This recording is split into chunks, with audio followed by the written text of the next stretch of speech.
सर्वांना नमस्कार. स्वागत आहे आपलं मराठी चातुर्य कथा या यूट्यूब चॅनलवर. आपल्या चॅनलला लाईक करा, शेअर करा, सबस्क्राईब करा आणि बेल आयकॉनवर प्रेस करा, जेणेकरून सगळ्या नोटिफिकेशन्स तुमच्यापर्यंत वेळेत पोहोचतील. मिलन अभी आधा अधुरा हे भाग 169. मग आता मेघना आणि बाकीचे स्टुडंट जेवण करत होते, तोपर्यंत राणीनं रोहितला फोन लावला आणि त्याच्याशी रोमॅन्टिक गप्पा मारता मारता रोहितने तिला किस मागितले आणि राणीसुद्धा लाडात येऊन त्याला किस देत होती. मेघना रूममध्ये आली, तिनं ते सगळं ऐकलं आणि चिडली. आणि तिकडून रोहित म्हणाला, राणी बंद का केलेस, आणखीन किस दे ना. आणि राणी लाडात येऊन म्हणाली, सर आता बास, आता मला कंटाळा आला.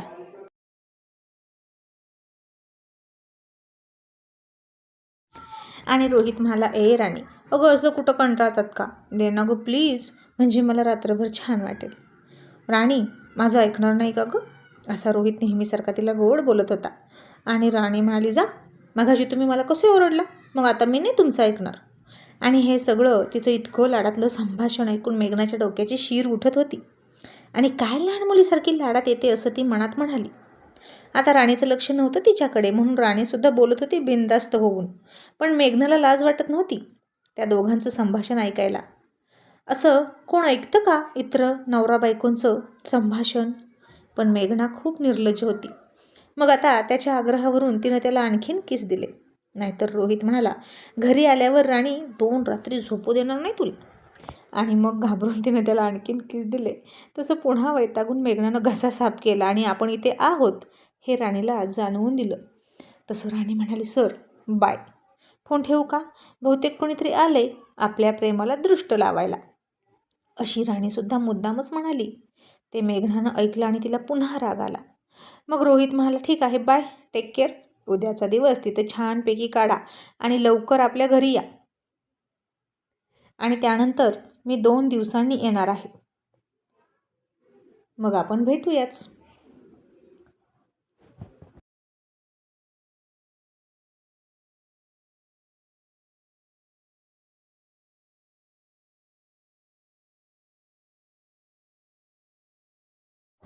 आणि राणी म्हणाली, मग काय उपयोग, मला तिथं करमणारच नाही आणि मला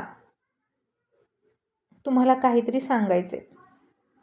आणि आता रोहितला ही राणी आवडत होती, जी म्हणत होती की मला तुमच्याशिवाय करमत नाही. आणि तो म्हणाला, 2च दिवसांचा प्रश्न आहे राणी, मग तू एक काम कर ना, आईला भेटून येतेस का? तू म्हणाली होतीस ना स्पर्धा झाल्यावर भेटायला जाते, तर मी येईपर्यंत आईकडे जा, मग मी येतो तिकडून, मग तूही इकडून ये. आणि राणी म्हणाली, हो चांगली आयडिया आहे आणि बाय, लव यू, असं ती हळूच म्हणाली आणि फोन ठेवला. आणि मेघनाला काहीच न बोलता झोपली, पोटावर हात ठेवून. आणि मनातच म्हणाली, पिल्लू आता आपले खूप लाड होणार. आणि तिकडे रोहितही हसत होता आणि मेघनाही तिच्यावर जळजळीत नजर टाकून झोपली. आणि मनातच म्हणाली, आज वाचलीस, पण उद्याचा दिवस माझा असेल. आणि सकाळी उठल्यानंतर तिने मनोज आणि राणीला सांगूनच टाकलं की आपण सगळे एकत्र आलेलो आहोत, त्यामुळे खायचं प्यायचं सगळ्यांनी एकत्रच, समजलं, वेगळं वेगळं काही करायचं नाही. आणि काय गं राणी, तू म्हणतेस ना मी चहाड्या लावते सरांकडे तुझ्या, मग तू कशाला असं वागतेस? मान्य आहे तुम्ही बेस्ट फ्रेंड आहात, तर इतरांना काही संशय येण्यासारखं वागा ना. संशय येण्यासारखं का वागता? संशय येणार नाही असं वागा. आणि रोहित सरांना सुद्धा हे आवडत नाही, ते इथे असते तर हेच म्हणाले असते. आणि मनोज तू तरी लक्षात ठेव, तिचं लग्न झाले, तिच्या नवऱ्याला नाही आवडत ती तुझ्याशी बोललेली, असं म्हणून मेघनाने त्या दोघांना आपल्यासोबतच खायचं प्यायचं असं ठासूनच सांगितलं, कारण यामागे तिचा प्लॅन होता म्हणून. आणि राणी म्हणाली, सॉरी मॅडम, इथून पुढे आम्ही तुमच्यासोबत असू. मग आता सगळ्यांनी एकत्रच नाश्ता केला, विद्यापीठात गेले. दिवसभर स्पर्धा सुरू होत्या, राऊंड मागे राऊंड होत होते. मग राणी आता वॉशरूमला गेली, तिथं रेंज आहे हे बघितलं आणि तिनं रोहितला फोन केला. आणि तो म्हणाला, का गं, बोल ना. राणी म्हणाली, काही नाही, अजून माझी स्पर्धा व्हायची, पण मी इकडे आले, वॉशरूमच्या बाहेर येऊन उभा राहते आणि बोलते. आणि रोहित म्हणाला, आता इतकं सगळं सांगायची काय गरज आहे, वॉशरूमच्या बाहेर येऊन उभा राहून बोलते, मी विचारले का तुला, तू बसून बोलतेस की उठून? आणि राणी म्हणाली, काय करायचं, माझा नवरा किती संशयी आहे, त्याहून जास्त रागीट आहे, त्याला सगळं प्रत्येक सेकंदाची खबर द्यावी लागते. आणि तो हसून म्हणाला, माझी शहाणी बायको, आणि असंच माझं मन सांभाळत राहा. राणी म्हणाली, हो ते तर करावंच लागणार, नाहीतर तुम्ही मला पुन्हा कुठल्याही स्पर्धेत भाग नाही घेऊ देणार. आणि तो सावटपणे म्हणाला, मग आता झाली का तुझी वॉशरूम? आणि ती म्हणाली, नाही, इतर मुली गेल्या आहेत, मी नाही गेले. आणि तो आणखीन सावटपणे म्हणाला, का गं, तू का नाही गेली? आणि राणी म्हणाली, मला नाही जाऊ वाटलं, इच्छा नव्हती म्हणून नाही गेली. आणि तो म्हणाला, इच्छा नव्हती की तुझी प्रोसेस वेगळी आहे? आणि राणी म्हणाली, काय सर, चावट बोलताय, आता माझी काय प्रोसेस वेगळी असेल? आणि रोहित हसून म्हणाला, सगळ्या मुली बसून करतात, तू उठून करतेस का? असं रोहित खूप सावटपणे बोलला. आणि ती म्हणाली, शी, आगाऊ कुठले, काहीही बोलू नका. इतक्यात तिला मनोजचा कॉल यायला लागला. आणि राणी म्हणाली, सर, ठेवू का? बहुतेक माझा राऊंड जवळ आलाय. तुमच्या बेस्ट विशेष घेण्यासाठी फोन केला होता. पण तुम्ही तर खूप चावट बोलताय. आणि रोहित म्हणाला, बेस्ट ऑफ लक बायको, आणि कुणाशीही वाद घालण्यात तू खूप पटाईत आहेस. आणि तुझ्यासमोर श्री रोहित मल्हारराव सूर्यवंशी आहेत आणि तू सौ राणी रोहित सूर्यवंशी आहेस असं समजून वाद घाल बिंदास्त, विजय तुझाच आहे. तशी राणी खूप हसली आणि म्हणाली, सर, मला नाही आवडत तुमच्याशी वाद घालायला, पण तुम्हीच तिरके तिरके बोलता. आणि तो म्हणला, बरं, आता वाद घालायला सुरुवात करू नकोस इथेच, कारण तू किती भांडकुदळ आहेस आणि तुझ्या अंगात किती भांडणाची खुमखुमी आहे मला चांगलंच माहीत आहे.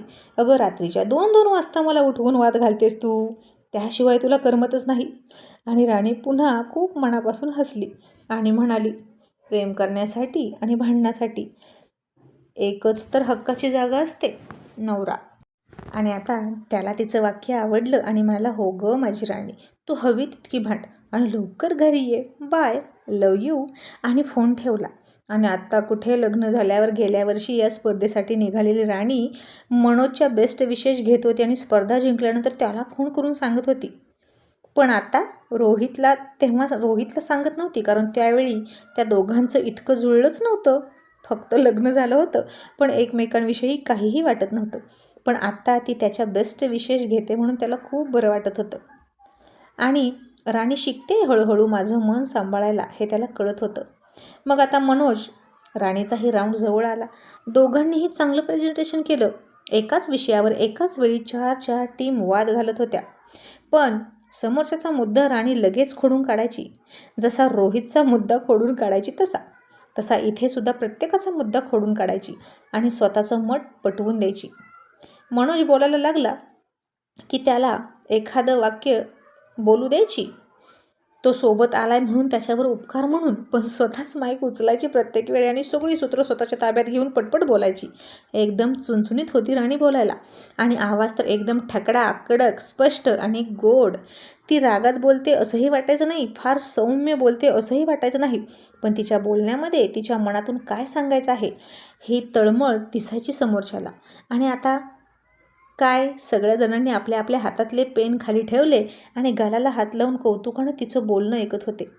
आणि जेव्हा समोरच्या सगळ्या टीमनं माईक खाली ठेवून हाताची घडी घालून शांत बसल्या, तेव्हाच कुठे राणी शांत झाली आणि मग नंतर सुरू झाले जजेसचे प्रश्न. आणि इथे मात्र मनोज म्हणाला, राणी मी बोलू का? आणि राणी हसून म्हणाली, चालेल. मग जजेसच्या प्रश्नांना मनोज उत्तर द्यायला लागला, पण जजेस म्हणायचे, आम्हाला तिचंही उत्तर ऐकायचं आहे, बहुतेक ती तुझ्यापेक्षा छान सांगू शकते. आणि राणीनं लगेच माईक हातात घ्यायची आणि त्या प्रश्नाचं उत्तर सांगायची, ज्या प्रश्नाचं उत्तर मनोजनं सांगितलं होतं. मग ते राणी तिच्या स्टाईलमध्ये सांगायची, तिच्या पद्धतीनं जजेसच्या डोळ्यात बघून हसत बघून सांगायची. सगळ्यांना ते पटायचं, त्यांचं समाधान व्हायचं, टाळ्या वाजवायचे. मग आता 3 वाजता सगळं संपलं. निकालाचा प्रोग्राम 4 वाजता सुरू होणार होता, कारण 1 तासभर लागणार होता निकाल तयार होण्यासाठी. पण तोपर्यंत राणीला धाकधूक वाटायची, आपला नंबर येईल की नाही, आणि आला तर पहिलाच नंबर यावा, तिसरा, दुसरा, उत्तेजनार्थ काहीच नको. कारण तिला मल्हाररावांनी जो आशीर्वाद दिला होता आणि तिच्याकडून ज्या अपेक्षा व्यक्त केल्या होत्या, आपल्या कॉलेजचं, आपल्या घराचं, नवऱ्याचं आणि सासऱ्याचं नाव मोठं करून ये, तेच सारखं आठवायचं. आणि मला फक्त माझ्या घराण्याचं नाव मोठं करायचं आहे असं तिला वाटायचं. आणि बाबांनी माझ्यावर टाकलेला विश्वास मी सार्थ ठरवावा, बस इतकंच. पण आता पुन्हा सगळे स्पर्धक पुढे येऊन बसले. रिझल्ट जाहीर करण्याची वेळ आली तेव्हा मात्र राणी मनोजच्या हाताला पकडून बसली. आता हे सुद्धा मेघना बघत होती आणि आता मेघनालाही वाटत होतं की राणीचाच नंबर यावा, म्हणजे ती खूप खूप आनंदात असेल आणि मी सांगेल तसंच ऐकेल. मग आता फर्स्ट इयरचे रिझल्ट अनाऊन्स केले. राणीच्या कॉलेजला या क्लासमधून एकही बक्षीस मिळालं नाही. सेकंड इयरचं बक्षीस अनाऊन्स करायला लागले आणि तिथं मात्र मनोज आणि राणी फर्स्ट प्राईजमध्ये जिंकले आणि त्या दोघांना खूप आनंद झाला. ते स्टेजवर गेले, मोठी ट्रॉफी घेतली आणि फोटो काढून खाली आले आणि तिसऱ्या इयरमध्ये सुद्धा त्यांना तिसरं बक्षीस मिळालं आणि तेवढ्यावरच समाधान मानलं. पण आता राणी फार खुश होती. तिनं लगेच घरी फोन करून ही बातमी मल्हाररावांना दिली. घरीसुद्धा सगळ्यांनी आनंद साजरा केला. कॉलेजमध्ये तर हे उद्याच कळणार होतं, पण आधी कॉलेजच्या मालकापर्यंत ही बातमी राणीनं पोहोचवलीसुद्धा. आणि आता रोहित राणी आल्यावरच आपण जल्लोष करूया असं रोशन म्हणाला. आणि काहीही म्हणा, राणी वहिनींना बोलण्यात फार परखड आहे म्हणून आपला रोहित दादा सरळ झाला आहे. बोला, काय म्हणता, मी बरोबर आहे ना? आणि सगळ्यांनी एकमताने त्याच्या मतावर होकार दिला आणि म्हणाले, अगदी बरोबर. आणि रोहित सूर्यवंशीचं वाकडं शेपूट सरळ फक्त राणीनंच केलं असं म्हणून सगळे मोठ्यानं हसत होते. आणि आता सगळे फक्त आणि फक्त ते दोघे येण्याची वाट बघत होते. आणि आता इकडे राणी खूप खुश होती. बक्षीस दिल्यानंतर सुद्धा तिला भेटायला विद्यापीठातले प्रोफेसर आले होते. जजेस म्हणून खूप लांबून लांबून मोठे मोठे दिग्गज आले होते. ते सुद्धा राणीला भेटले आणि म्हणाले, खरंच तुझं भविष्य खूप उज्ज्वल आहे. मुंबई विद्यापीठातले प्रोफेसर तर म्हणाले, अशी स्टुडंट मी बघितलीच नाही. तू माझा पत्ता घे आणि माझ्याशी संपर्क कर वगैरे वगैरे त्यांनी सांगितलं. पण आता राणी यातलं काहीही करणार नव्हती, कारण आता तिलाच कॉलेज बुडवून घरी थांबावं लागणार होतं. कारण तिनं तिच्या शिक्षणाच्या आधीच, तिच्या करिअरच्या आधीच रोहितची इच्छा पूर्ण करण्याला प्राधान्य दिलं होतं. आणि जेव्हा हे रोहितला कळेल ना की राणीनं तिची नोकरी, तिची स्वप्न, तिचं शिक्षण सगळं बाजूला ठेवलं आणि माझ्यासाठी तिनं आई होण्याचा निर्णय घेतला आहे, तर तो तिचं किती लाड करणार होता, आत्तापेक्षाही जास्त, हे तिलाही माहीत नव्हतं. मग आता राणीनं रोहितला सुद्धा ही खबर सांगितली आणि म्हणाली, सर मी जिंकले. आणि त्याला जास्त वेळ नव्हता. तो म्हणाला, कॉंग्रॅच्युलेशन, आपण नंतर बोलू आणि घरी आल्यावर सेलिब्रेशन करू, असं म्हणून पटकन फोन ठेवला. आणि मेघनासुद्धा हसून म्हणाली, राणी कॉंग्रॅच्युलेशन, चला आता आपण सगळे मिळून जेवण करू. आणि आता सगळेच जेवायला बसले. आणि आता मेघनाला तिची चाल खेळायला वेळ मिळाला आणि तिनं तिथंच पेरून ठेवलेल्या माणसाला खुणवलं आणि मनोज राणीच्या जेवणात झोपेचं औषध मिसळायला सांगितलं. त्याप्रमाणे आपली आपली ताटं प्रत्येकाच्या समोर आली आणि गप्पा मारत मारत सगळ्यांनी जेवण केलं.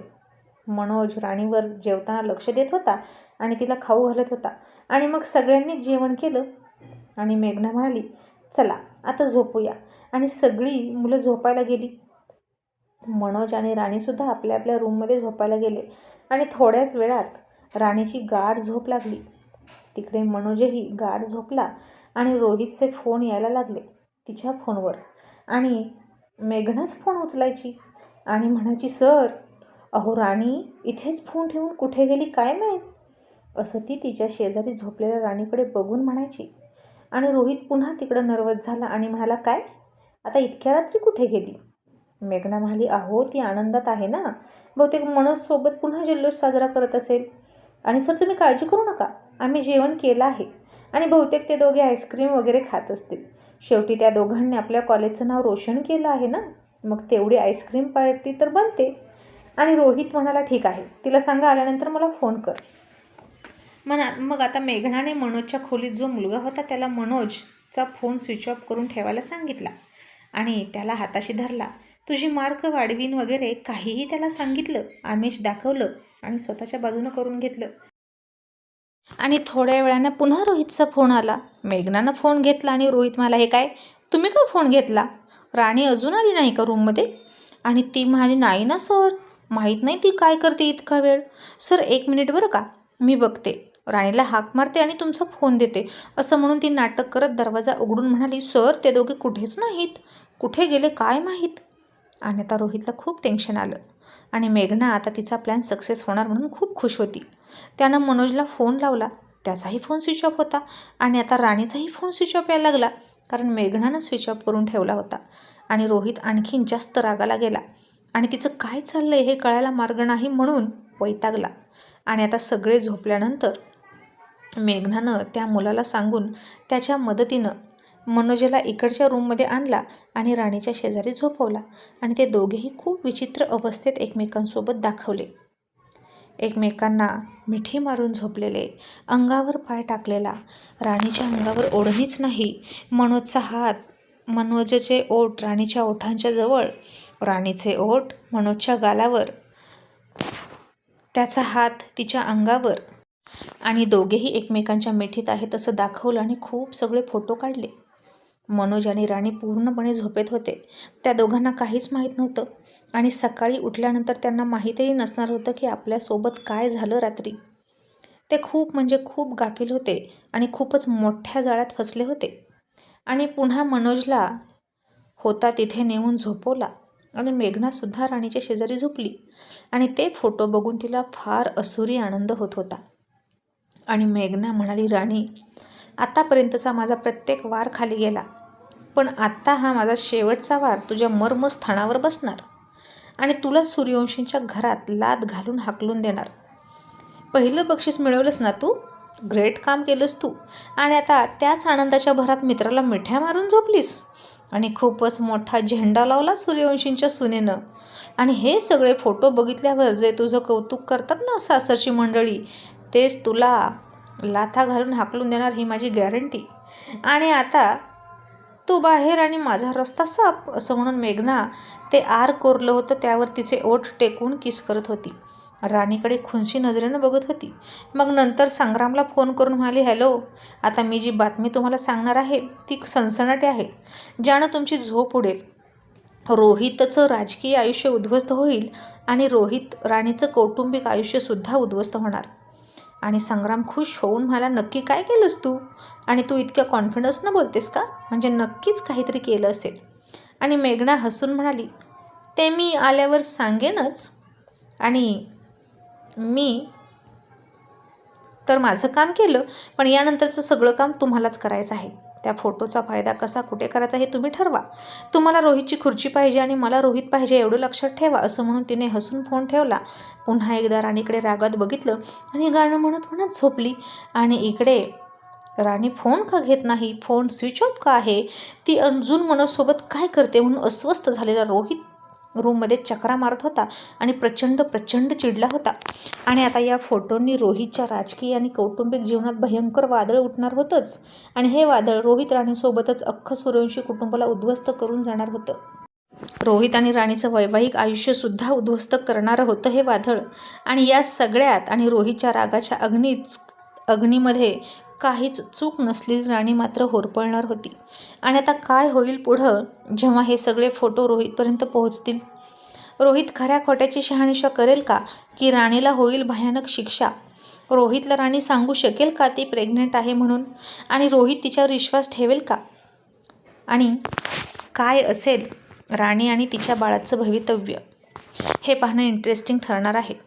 आणि ज्या राणीनं हट्टी आणि प्रेमाचा तिरस्कार करणाऱ्या रोहितला प्रेम करायला शिकवलं, त्याच्यामधला प्रेमळ आणि रोमॅन्टिक पती जागवला होता, त्याच राणीचे हे असले फोटो बघून रोहितमधला जमदग्नी पुन्हा जागृत होईल का? आणि पुन्हा रोहित प्रेमाचा तिरस्कार करायला लागेल का? आणि कसं असेल रोहित राणीचं पुढचं आयुष्य? आणि मेघना यशस्वी होईल का रोहितसोबत लग्न करण्यात? रोहितच्या हृदयात ती घेऊ शकेल का राणीची जागा? हे पाहण्यासाठी नेक्स्ट एपिसोड नक्की पहा.